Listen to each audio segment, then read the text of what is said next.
Okay, so Shadow Dragons versus the Ginyu Force. Which is funny when you think about, like, the actual shows. Because obviously this is all of the Ginyu Force, all of the Shadow Dragons except for, like, Sin and Omega. Then, like, obviously in the show, the Ginyu Force, I mean, to be fair, when they first showed up, they were pretty dangerous. But this kind of feels like, especially in the grand scheme of power of characters, later on in the show at least anyway, we've got two of the weaker, the fodder factions, I guess. Because doesn't Super Saiyan 4 Goku, apart from Ice and Nova, aren't like all of the other Shadow Dragons basically just all done in like one episode each or something? So, but yeah, Jace on the team obviously helps us to see the super attack locations, the physical LR Ginyu Force, obviously very, very good post Easy A. I mean, Jace is pretty solid overall. I mean, he takes double-digit damage after supering. And the final stage of the Shadow Dragons thing is physical. So obviously he's going to take a little bit less damage, which is nice. So we'll do this. And then we've got the Jace and Berta on the team, obviously giving a lot of support here to Ginyu. This is a Rainbow Ginyu friend. So Ginyu's obviously going to look pretty strong here. Once we've done this run, we should probably do... I want to do the free-to-play Easy A's, just so we can actually get the last of the tickets, and then we'll end the stream with the 300 summon thing. So... was it 300 summon? I guess technically... Why did I say 300 summon? It's 300 stones if you do the stone version. But it's the 77 units, 50 tickets. Annoyingly, the missions to get the last couple of the tickets are locked behind doing the Easy A's. So... of course, Ginyu eats the super. 124k. I guess that's not too bad for turn 1. Here's turn 1 anyway. But yeah, Ginyu obviously stacks up, like, pretty quickly. But he can get caught, like, early on. So you do have to be careful. He's not going to super in slot 1 again, surely. Because realistically, I want to go with Ginyu first. Because I want Ginyu to get as many stacks as possible. So having Raccoon Guldo... kill here is obviously not super beneficial for me in the long run. And then there you go. But at least we didn't get super. We take 15k. That's not the worst thing in the world. We live that. So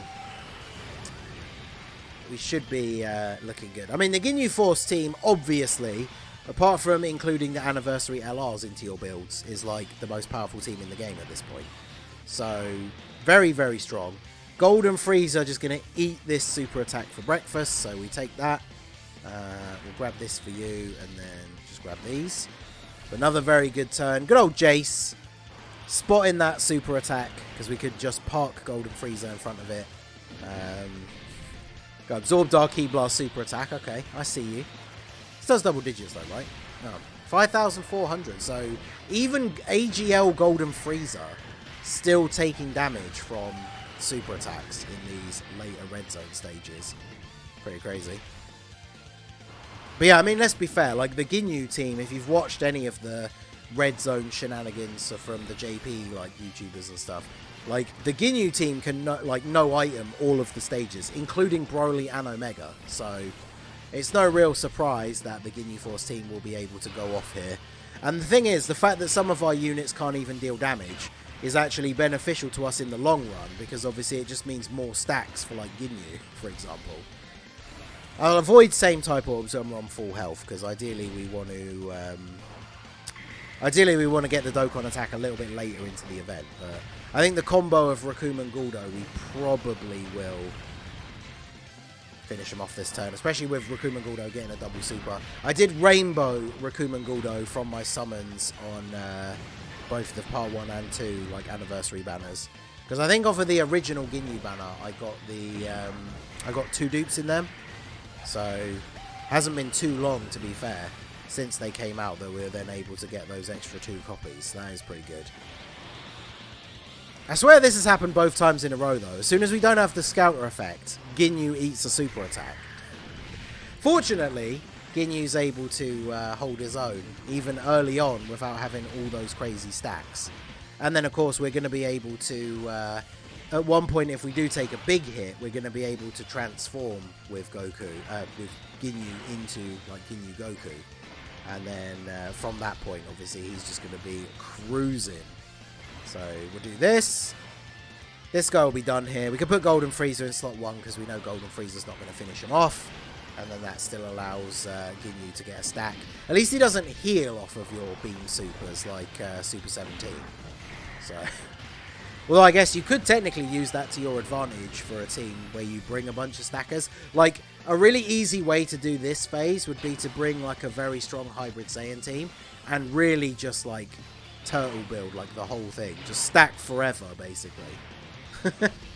So, Raccoon and Guldo with the guard and the little bit of support that they get from Jace, they should tank this super attack for basically nothing. I mean, yeah, we're tanking the normal attacks for double digits. So, GINYU returned for the first time on Pan's banner. So, as long as they don't make any changes, that's when he'll return for global. I could see them doing some shenanigans, though, like putting GINYU on Raditz's banner, because I feel like surely they know no one on global really cares about summoning for Raditz. I mean, some people. There are some people. I know there's some Saiyan Saga fans out there that want to summon for him just because he's the Saiyan Saga leader, but like, I feel like they've got to do something pretty spicy to make Raditz's banner actually appeal to people to summon on. Well, triple super turn from GINYU as well. Let's go. Is this my GINYU or the friend one?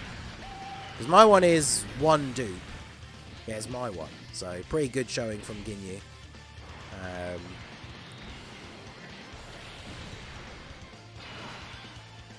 GINYU was not on LR, Vegeta and Trunks' banner. We all assumed that he was going to be, because I think the previous year, the unit that was in GINYU's slot did return on the Tanabata banner, but they didn't this year, for whatever reason. Because, yeah, we were all expecting GINYU to be on that banner, but he wasn't. So, in fact, they kept Trunks and Goten, who were the one the year before. So because Trunks and Goten were on the previous Tanabata banner, they released in the same slot as GINYU. So we all assumed GINYU would be on the Tanabata banner this year. But not only was he not on it, but they put Goten and Trunks on it again, which is interesting. I got Berta and Jace, but not Raccoon and Guldo. Is the team still good? I mean, the team is still good. The only reason you're going to be at a bit of a disadvantage not having Raccoon and Guldo is obviously they are the best like slot 1 tank for the team.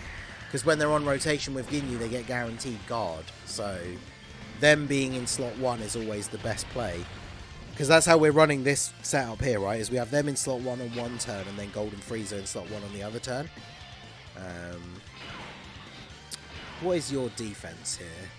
500. Okay, we can put you in slot 1. Because we're going to get the Dokkan attack this turn. So obviously we want to get it with GINYU and not Raccoon and Guldo. Right, I can't get you to pick up those physical orbs. You better still get the Dokkan attack here. Okay, good. Alright, so GINYU's got 500 odd K defense. He probably still takes some damage from this. Yeah, 85k, that's fine. I mean, we're about to do the Dokkan attack, so we don't need to worry about it. What's so funny is the fact that GINYU, you have to be under a certain amount of HP for GINYU to body change into GINYU Goku. And the team is so good. I have had full runs on events where you just don't get to transform GINYU because you just don't take enough damage, which is kind of funny. But yeah, GINYU about to do some big boy damage here. Yeah, 7 million no crit. And then we just get the additional as well. So this man's defense is going to be something else at this point. Triple super as well. Goddamn. Alright, well, that's GINYU up to like, what? He's probably at like 650 now or something crazy. But yeah, GINYU Force is actually ridiculous. It's so funny that they took like such a weak team. I mean, the free-to-play team was decent like, when it first came out. But yeah, the fact that they took the GINYU Force team and just made them so unbelievably like dominant. I really hope they do the same for Bardock. They need to bring out a Dokkan Fest exclusive Bardock, like the original Father of Goku like movie Bardock. And then, you know, the free-to-play Bardock team already have their Easy A's. So give an Easy A to the LR team Bardock. And then boom, we're going to be, that Bardock team is going to be cooking. Especially because the STR free-to-play Bardock is actually really good. He's a decent nuker, got damage reduction. If you were running him on a team with like a 200% Dokkan Fest Bardock, he would actually probably look really, really good. And then you've got units like Farsha, who gets that dodge in and starts giving everybody support. Like, she's really good as well. So yeah, I really want to see them give Team Bardock the GINYU Force treatment. I think that would be cool. But this is what? This is Shadow Dragon number 4, right? So we got 2 more after this guy. Nova and Ice, I believe. GINYU, is he going to finish him off here? Not quite. That means Jace is actually going to finish him off. That's hilarious. 2.6 million for Jace. What a Chad. The pride of Space Australia. Alright. Stronk boy turn here. Still no possibility of transforming GINYU though. Pretty funny. Never going to see GINYU Goku out in this rotation by the looks of it. Or in this run. But although, Jace and Berta, to be fair, if Jace and Berta don't dodge, they could actually take a pretty significant amount of damage in the final slot. Which would be unfortunate, but is what it is, I guess. Alright, what's GINYU up to now? 5.4 million. Because we want GINYU to transform, because he's stacking his defense like an absolute madman at this point. But when we transform, we start stacking attack, and that's when we can really see him start getting up to some like crazy attack stats. So we really want to get that attack stacking, but we need to exchange first, which means we actually need to start taking some damage. Yeah, they take double digits from normals even if they don't dodge. Oh! Okay. That was quite a bit of damage, wasn't it? Well, we wanted to see one of the GINYUs transform. So yeah, I guess we are going to see that. God damn. We've got to be careful because Golden Frieza has no passive now as well. That body of yours is pretty strong. Yes, and I think I'll take it. Change. Yeah, man, Jason Burr, he took that much damage. The fact that we still lived as well, that is, that was a spicy amount of damage that we took. Alright, so I think what 720k defense he has now. Alright, so we do this as well because we need Frieza to stay alive. Oh man, that was crazy. That was a ridiculous amount of damage. Oh my god. Alright, so we do this. We'll float off Golden Frieza. See, that's the thing. The GINYU Force team is one of the best teams in the game at this moment. But you can still get caught out just like that. Because remember, they could have dodged. Yeah, he doesn't disable dodge. But they didn't get a single dodge in that turn. They got hit by all of those attacks. And the normal attacks did double-digit damage. But god damn, that super attack, that was... whew, that was a spicy amount of damage.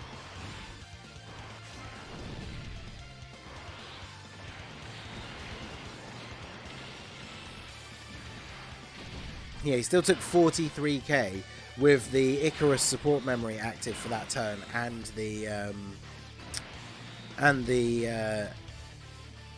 Icarus Princess Snake item as well. That's crazy. Crazy. Alright, well, Jace lets us know there's no super attack on this turn, so... yeah, man, that was super close. That was crazy. Starting this turn on such low HP as well. That was, or the previous turn anyway. Easy 8 the third year LRs, boy, are they fun to use now. Yeah, I'm going to do their Easy 8 off screen. Because people obviously wanted to see like the red zone stuff on stream. So, as I was saying at the very beginning of the stream, once the stream's over, I actually have to go to work. So, I'll get the Easy A's done like while I'm there. Ooh, Jace took 100k. Alright, well if you're supering in slot 1, then I guess we do this.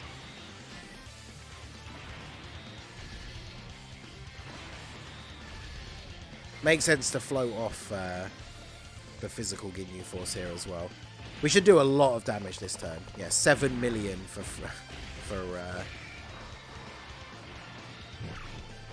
Ginyu. And we get the additional 7.8. Yeah, he's getting 60% support from Jason Berta, so... wow. He dodged the additional normal that would have been the finish. But I think our defense is what? Like, our defense is 700k, so... he's not doing damage with this. Oh, you know, he's definitely not doing damage with this. Oh, I see. I see how it is. Get the additional. He doesn't dodge that one, okay. He really tried to pull it out on us on this one, didn't he, with them dodges. Oof. Alright, so we're into the final phase. And we can get locked in this phase. I completely forgot about that. Well, fortunately, because we transformed the other Ginyu, it's actually not the worst thing in the world if we end up with both Ginyus on the same rotation, because now that one of them is transformed, they can actually link. So, I know you're not allowed to talk about your job, but do you actually do any actual work at work? Not a lot. A lot of the stuff, the thing is, the reason why I often don't have a lot of work to do is because the work that I do is largely reactive a lot of the time, like fixing issues and stuff. So if we get days where there aren't really any issues or nothing, like, you know, goes wrong, then there isn't that much to do. But on days where even one thing could go wrong, that could then mean hours of work for me, depending on what it is. So usually it's the better side of the equation. All right, so Ginyu's going to eat a super, but he's got... Do you think Ginyu has enough defense on this turn? What do you guys reckon? Do you think 1.5 million defense is good for Ginyu? I think it is.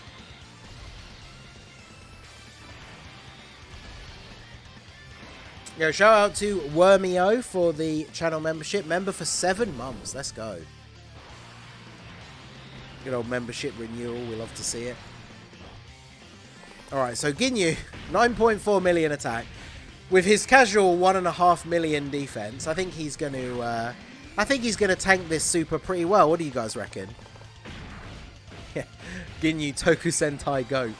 Low defense. Yeah, only 1.5 million. I mean, mid, right? He might dodge it, but I really want to see him eat this super for double-digit damage. Yes, 60 damage. 1.5 million defense. That's actually crazy. And then, were they finished? I think they need a crit. Yeah, no, they wouldn't have finished him anyway, I don't think. I thought he had that little bit of health left on his last health bar, but he actually has another health bar left. But yeah, that was Ginyu putting in some work. Alright, Frieza's been locked in slot 2. I think they should be fine. They only have Fierce Battle active, but that's okay.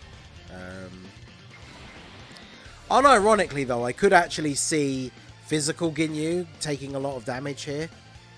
But if he gets supered, we would actually die. But surely we can't be that unlucky, right? Right? Oh god, I hope not. Because Rikuman Guldo will do okay damage, but they didn't have a lot of their Ginyu Force links active. We know Golden Frieza doesn't really do a lot of damage anyway. But the LR, as long as he doesn't dodge, I think the LR will probably get the KO, right? 3.2 mil. No. They actually did need to crit. And if they get supered, we die. Okay, good. I was going to say, could you imagine that being the end? Like, that would have been brutal. Oh, Jace is in the middle. Alright, well, I guess we use... we'll use the GOAT captain here. We don't have the extra 60% support, so unfortunately he's only over 1 million defense, which...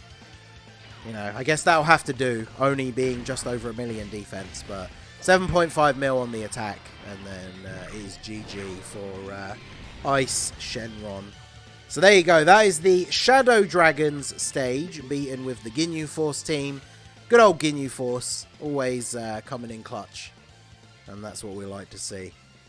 I can't believe we took that, what was it, 580 something was it, for Jace and Berta for that super attack? That was actually crazy. I think they took more damage in that one super than we took with every single other attack in the entire run put together. Because GINYU took like 200 at one point, then he took 100, and then basically everything else after that was like less than 30 or 40, right? Every single time, I think. So I'm fairly sure that we took more damage in that one super than we potentially took in the entire run up to that point, which is pretty crazy. So yeah, there you go.